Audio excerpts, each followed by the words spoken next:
You're watching one of a series of videos where Alisa Childers and I respond to 23 progressive Christian claims, kind of like a progressive Christian manifesto that was written by Ragamuffin TV. We deal with these claims, some good, some bad, some ugly, and I'm hoping that this helps you to think biblically.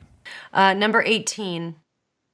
God is not going to, there's a lot about hell in these, isn't there? God is not going to send you to hell because you got his name wrong.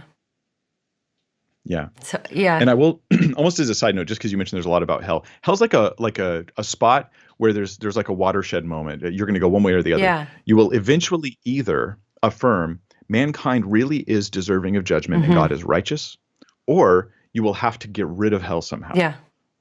And I also want it's to ask uncomfortable people to look into the world and tell them, yeah, we're all sinners who really are, deserving of God's judgment. I also want to ask people what they think hell is when I hear a lot of these claims, because I get the feeling they might be operating on some misconceptions about hell. But how would you? Yeah. And it seems to under this one, God is not going to send you to hell because you got his name wrong. Obviously, the point they're trying to make is if you call him Buddha, or you call, well, I know Buddhists don't actually worship Buddha, but if you call him Vishnu or you call him something else, he's not gonna send you to hell because you got his name wrong. And in an interesting situation, I actually put this in my book, a situation in the class that I was in where one of the guys that ended up going progressive or more in that direction did so because he had visited a Buddhist temple, and he observed the monks in their reverence and in their it felt so good to him, and he saw them with such honor and nobility,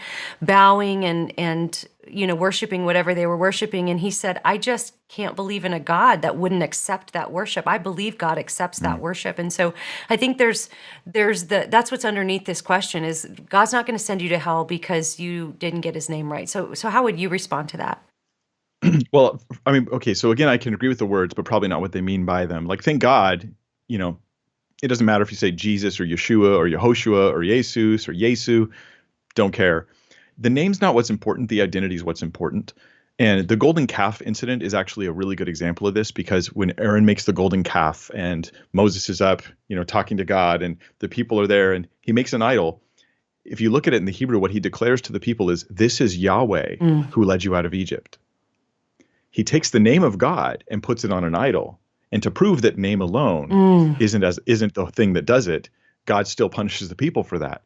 In other words, it's the identity that matters, not the name. So you can call, let's say you say God, or you say Elohim, or you say Jehovah or Yahweh.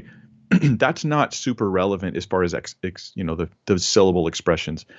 But if you say identity doesn't matter, now there's a problem. Because if you say Krishna or say Buddhist, let me give you an illustration. Let's say that you see a video of me and I'm with the girl and I got my arm around her, and my wife's name's Allison, right? So she's Allison and I'm hugging her, and you can just see the love and the sincerity in my heart. I have so much compassion for this woman, and you think, well, that's so beautiful. Later you find out that even though she was named Allison, that wasn't my wife. That was some other woman. It doesn't matter how loving my compassion is. It was evil. It was to the wrong person. And so love and devotion given to a false god is like adultery, which is what God relates it to in the Old Testament. He goes, this is adulterous. What you're doing with these false gods is adultery. That belongs to me. If your friend thought, or this person thought, God will accept the worship that comes from those Buddhists, but the worship from the Buddhists isn't offered to God. Yeah. It's not worship of God. Yeah. So this is adultery. Adultery, people don't realize that adultery can involve very much compassion and love and all kinds of like positive relationship qualities. It's the identity of the person being wrong that makes it adultery. And that's the same case for false religions. Yeah.